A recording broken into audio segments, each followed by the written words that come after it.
to dive in. And Aliyah, I'm going to start with you. You know, Iris really came into her own last season, realizing the person that she wanted to be and learning a lot about herself. What do you think some of those biggest lessons and revelations were? Wow, yeah. Season one, Iris was this sweet and generous person who just wanted to make sure everyone around her was taken care of, and be this prominent pillar, you know, in her community. That quickly fell away when she realized that her father was in danger, and she had this switch that we even see in the pilot of there's something else out there, and I need to go find it, and sister, will you please go find it with me? And through season one, there was a lot of Iris feeling responsible for bringing, you know, Elton, Silas, Felix, and Huck on this journey with her, and she felt so responsible for their well-being because it was very much life and death after they left the campus colony. And I think the biggest thing that she learned is that you can't save everyone, and that everyone has their own path that they need to go on. And I think that's where she's at the end of season one. I'm gonna stay with you here. Where does she have, you know, room to grow, like in your estimation?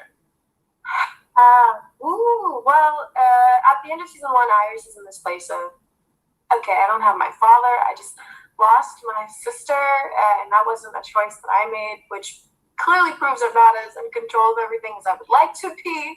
Yeah. I think she has to learn again that everyone is on a path, not just her. And where she thought she was making choices for, you know, the betterment of the group, really everyone has their own choices to make. And this is a character who's always felt responsible for those around her, especially her sister.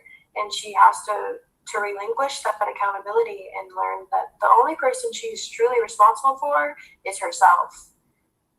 And we see a lot of what she chooses to do with that newfound confidence in season two. Yeah, that sounds very familiar, what you just said, to so many of our actual lives. Alexa, I'm going to kick it over to you. I know that everyone was so excited when it was announced that the third series from the Walking Dead universe was going to be led by two young female protagonists. What did you want young viewers to take away from your roles? I feel like there's such a stigma when it comes to women, and I know we're kind of getting to this place in the world where it's going away just a little bit, like we're slowly but surely going in the right direction. But at the same time, it's kind of like you still need more of that. Like you still need to be reminded that we're just as strong as men, maybe even stronger. Like we push babies out of us, okay? So I'm sorry, but I'm just saying. Anyways, when I found out that it was going to be Aliyah and I, and aside from the fact that we're both women, that we're also multi-ethnic, and I was really happy, and I felt like I was pushing something in the right direction, like helping the world go in the right direction, and looking at us and being like, the things that Iris and Hope go through on the show, obviously it's like, it's a lot crazier than anything that people would experience in real life. Like we're not going through a zombie apocalypse, but I feel like they deal with it in such a graceful way. And just they put everyone ahead of each other, and they're watching out for everybody. I just think that it put two women in a really good light. And you know, people always think that women are going to be emotional and all this kind of stuff and not be able to hold their own. And it's like, no, we did it. Yeah. And you know, like you said, two young women, and also two young women that represent more of what the world looks like, and that had to feel empowering, I would imagine, for both of you guys, right? Oh yeah. Yeah. Joe, you're up next. You were obviously an important part of last season's plot, with the girls traveling across the country, trying to get to their father. You're now a series regular. What can we expect from Leo and Hope being reunited this season? And congratulations on that. Thank you. It was great to come back for a second season. It was great to be a series regular. And it was great to be reunited with my daughters, at least off camera, maybe on camera. What was it like, his journey for the second season? It's always exploration and it's always discovery. And I think that even though Leo is obviously their father and a little more set in his way, he is now cast into a new setting as well. He's on unsteady footing. He's dealing with guilt for having left his daughters, even though the reason that he left them was for the greater good. And I think it's trying to be reacclimated and seeing, well, who is she now? Who is he now? You know, when they left each other, they were different people. And both of my daughters have demonstrated tremendous grit and resolve and resourcefulness, which is typecasting, of course. And I think that a lot of season 2 is not only how do I respond to the ever-shifting ground under my feet that puts me in a position of compromising this principle for this greater principle.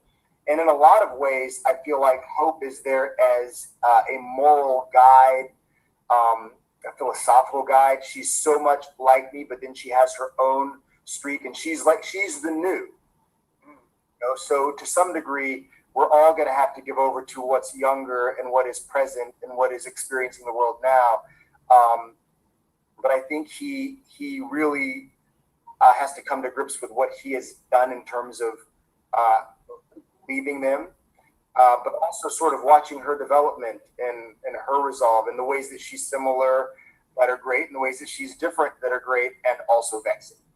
So it was a really a fun journey, an unpredictable journey.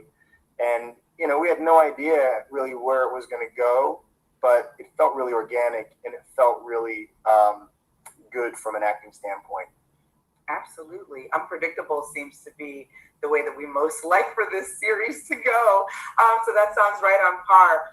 Alexa, you know, last season, Hope held on to Huck's truth until the time was right to expose her. Are we going to see a similar thing happen in season 2 where Hope plays the game of seemingly trusting the CRM's purpose while secretly plotting to dismantle it from the inside? Let's just say that Hope this season is kind of over the BS. You know, like, but a part of me feels like, Aliyah, I see you giving me those eyes right now. I was going to call that out too. Like, I feel like Hope and Iris have kind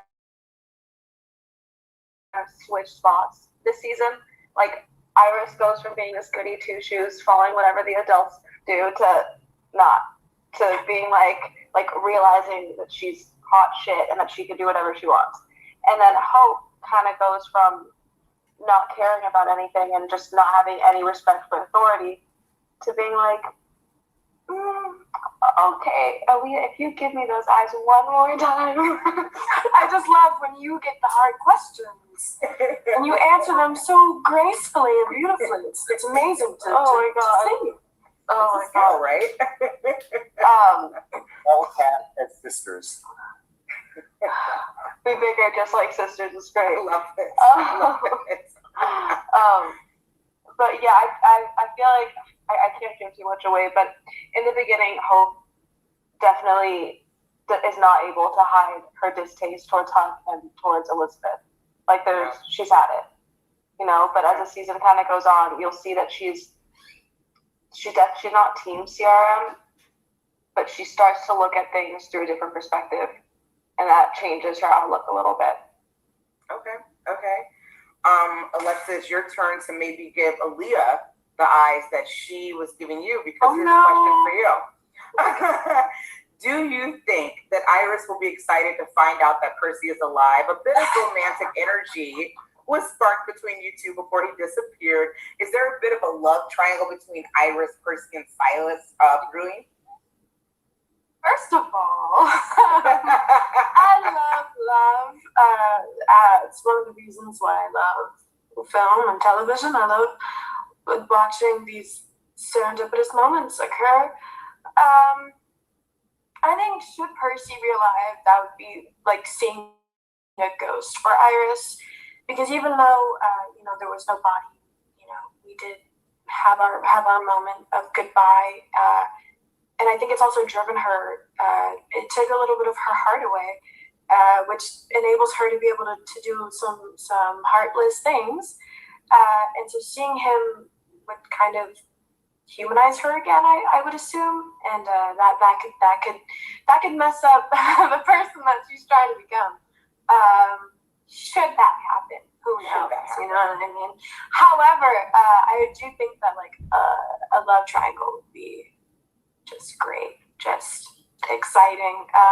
There's lots of love to go around. Oh my God! Don't put that out in the universe. Okay. I do, though. I think that would be great. I love love triangles. Like, oh my goodness, the drama. And now both of you women can put your hands under your chin the way that Joe did when you guys were answering, because Joe, Leo started to have some seeds of doubt about the true intentions of the CRM. Are we going to see more moments of mistrust between him and the CRM on this new season? I mean, in a lot of ways, his journey is just a series of new markers of how do I go forward maintaining my integrity with this new piece of information that casts doubt upon the organization that I'm working for. And every step is what's the greater good? What do you do for the greater good? And how often can you sacrifice for the greater good before your own integrity starts to just sort of double back on you? You know, how much can you take? And I think that there are lots of revelations of things that he wasn't aware of. And each time it creates a new situation where he has to decide what's more important. You know, if you're talking about trying to save the world, save mankind, womankind, save humankind, then every decision is, well, what if this kills 500 but saves 10,000? Are easy philosophical questions until you're the person who's the arbiter of that decision. Yeah. And each of the characters in some way has to deal with that. Whether or not they're going to act for their own well-being, for the greater well-being, and now and then they might have to ally themselves with somebody they would not want to for that greater well-being. So I definitely think Leo gets pushed in a lot of ways that force him to re-examine what he's doing, why he's doing it, who he's doing it for, and whether or not what he's doing is good. Yeah.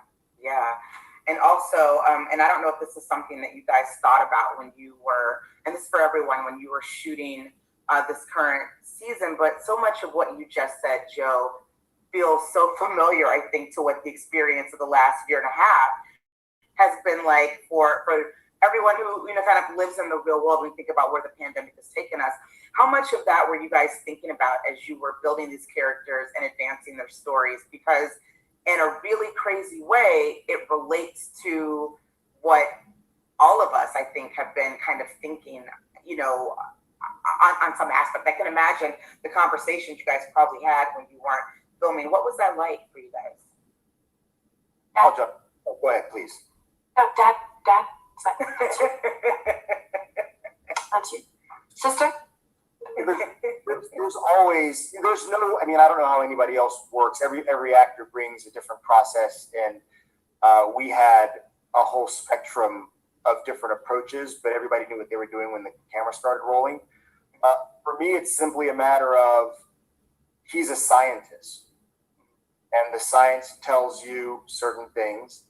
And I think the conflict in our show was, what if the science leads to uncomfortable truths? Or what if the science leads to inconvenient truths? Selfishness gets in the way of progress. And I think that does mirror where we are now. The mistrust of the source, the mistrust of the resource, all that kind of thing. But ultimately, you're doing a TV show. Yeah. Ultimately, you have writers that have arcs and storylines, and that's what you're serving. And whatever amount of metaphor exists is written into it, and it's up to your character to find a reason to do what he or she does. So, I think that the way that we had to deal with it was we were in a different place, in quarantines, getting tested all the time, dealing with this world that was shut down. And in a way that made us have to focus on what our jobs were, certainly from my standpoint. But that was my experience. Yeah. Ladies, what about yourselves? Did you use any of what our very real world experiences were into kind of adding that into the characters that you were bringing back to life again for this season? I don't know if I did so much. I guess, I don't know, acting for me and like filming and all that kind of stuff, once I'm on the set and if the cameras are rolling, I just kind of forget everything else that's going on. Yeah. So for me, it was just kind of doing what I always did, but like Joe said, I mean, things were very different, you know, having like COVID officers on set, getting in trouble if you were too close to somebody else. If you wanted a tangerine from the craft service table and you grabbed it yourself, you were in trouble. You know, so it was like, yeah, well, I mean, that happened to me on another show. That didn't happen to me on Walking Dead, but I did get in a lot of trouble for grabbing my own tangerine. But yeah, I don't know. What? Troublemaker. You are the tangerine. Oh my God, I know. What are we gonna do with me? I have no idea. The woman wanted some vitamin C. What can you say? No, but yes. it's a way to escape, I would imagine. Yeah, it's always, at least for me, it's always been like that. Acting has always been a way to escape, and, you know, you're somebody else, which is why, like, if I can't do a photo shoot because I'm myself in front of the camera, but I can go and act because I'm not myself. Yeah. You know what I mean? Yeah. So I just kind of, everything that was going on in the world, luckily just went in one ear, out the other, and I was able to just focus on the work. Ooh, that sounds nice. I'm gonna stay with you on this one, Alexa, because you know Hope is a bit of a genius. Will we see more of that brain power put to work, or maybe concoct a cure for the apocalypse? And is this the beginning of a new scientific journey for Hope? What can you share about what she'll learn? Hope is a genius, and I think I can't tell you what she does or doesn't do in the second season, but I can say that she does start to realize that she is smart. I don't think she believed it in season 1, and I think season 2 she's kind of growing into her own skin and really understanding like who she is and what she's capable of. Yeah. You know, and she's got her dad, who's like a great mentor on the show. So there you go. Love that. You know, you set it off at the top of the panel when you talked about the importance of seeing this multiracial representation. So I want to bring everyone into this conversation because both Iris and Hope were adopted by mixed race parents, which makes this a very diverse family. How do you think this upbringing helped shape them both into the strong characters that they are? I want to start there with that question. What have you guys thought about with that?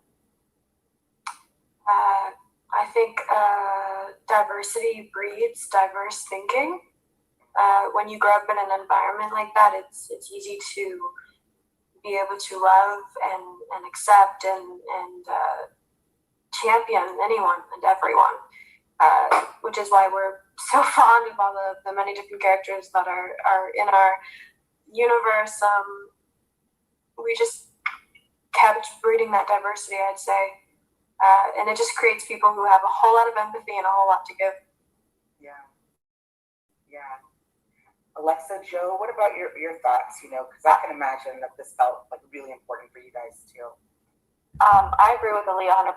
I think when you're taught not to see color or the way that someone speaks or anything like that, you grow up and you don't judge it because to you it's like, okay, well, everything's the same. It doesn't matter what color your skin is or if your words come out differently than mine do.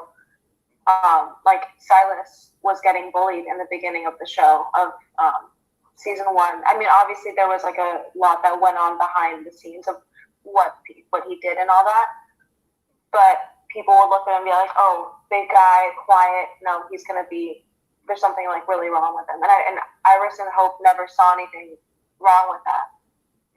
You know, it was just I just think that when you're taught to embrace everybody and love everybody regardless of all the other circumstances, I think that you just become a more accepting, empathetic person, just like Aliyah said. Yeah. You know, I think what's really great about this show is that just about everyone can watch this and see themselves reflected, represented in some way.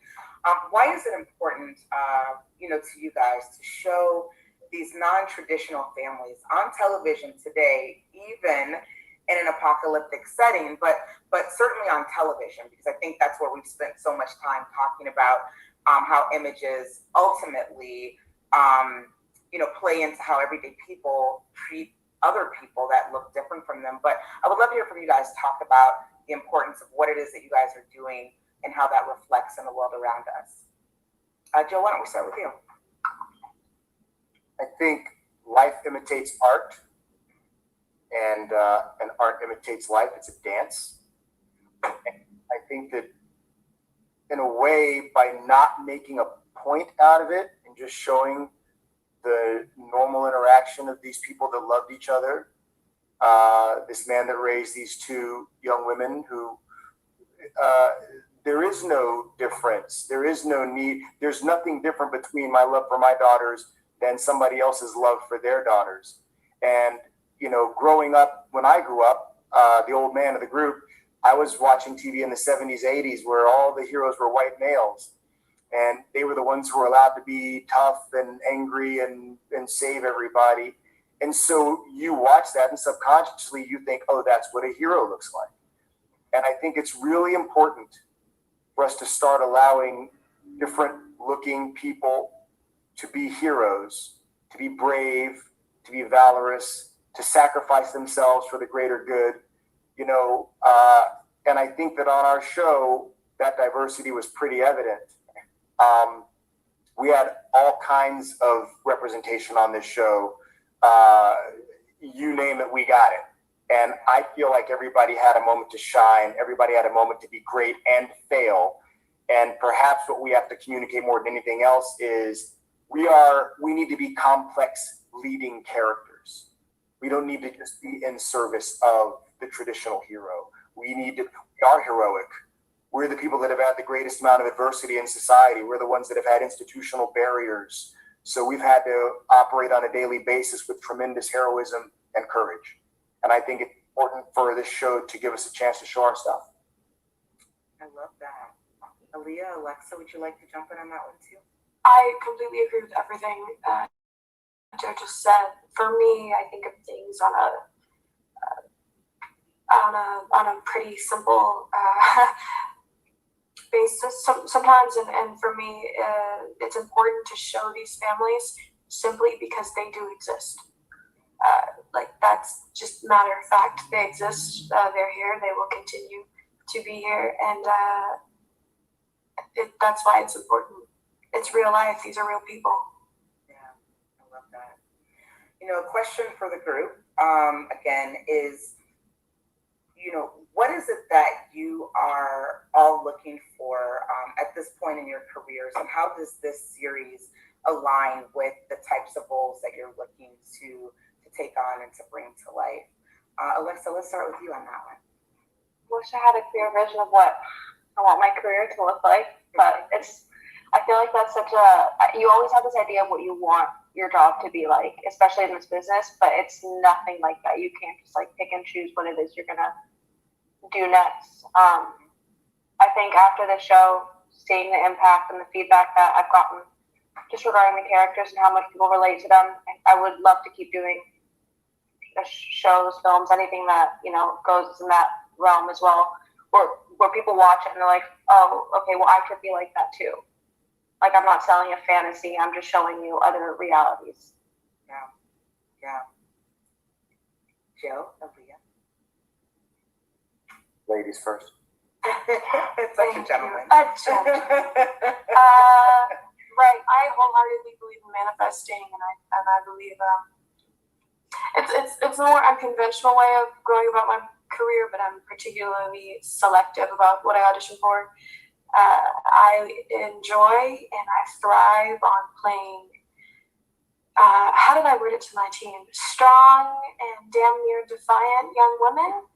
I think there's many narratives, and although the industry is evolving and changing not as quickly as we would like, but there's just still too much content where the girl doesn't know she's pretty until the boy says she is, or she doesn't know that she's smart until the teacher goes, oh my God, look at how you answered that question on this test. That was incredible. And I think that's a narrative that is very tired. I believe in the individual, and I believe in and building yourself up in. And I just want to show characters, especially young people, that don't have it all figured out, but know the direction in which they want to go. You know what I mean? Developed this sense of identity through gathering all this information and figuring out what was important to them without an authoritative figure needing to tell them this is what you should do, or this is what I did in my time, and that's why you should carry that on. I think it's so powerful to see people, especially young people, especially young women, making their own decisions, even if it all goes to hell. I think it's a powerful thing to see someone in control of their own power, and I want to continue playing characters like that for the rest of my career. Okay, love hearing that. Last but not least, Joe. Personally, I think that what Alexa said is true. You don't have a lot of control necessarily over what the business offers, but I also agree with what Aliyah has said, that we all have to find a way to be selective. We all have to find a way to manifest what we want to be in the world. From an acting standpoint, I almost feel like I let my hands off the wheel on that. I trust that my job is to be grateful for the opportunity to show up on work and to bring it every single time that I work, so that every time that I work, what I'm leaving behind is what I want to bring into the world. We can do so much, but it's also imperative that we have people who look like this in the writers' rooms and in the casting offices, because that's where a lot of the decision making is done. And you need to have people of color involved in that decision making process, and that will help head off some of the sort of egregious things we see happen that are kind of tone deaf. I think it's because we'll put a black woman in the room and you won't have that happen, or so that's where the wholesale change needs to start happening, is behind the scenes. As for our part, I think it's great that we all had, in my opinion, we all had complex, intelligent, willful characters who had a chance to evolve, make mistakes, be flawed. And I think that's all that any performer wants, is a chance to be seen. And the truth of us is that we have tremendous strength and we make big mistakes, and we're just like you. Our color is not the only thing we are. I love that. That was so well said. Thank you so much for that, Joe.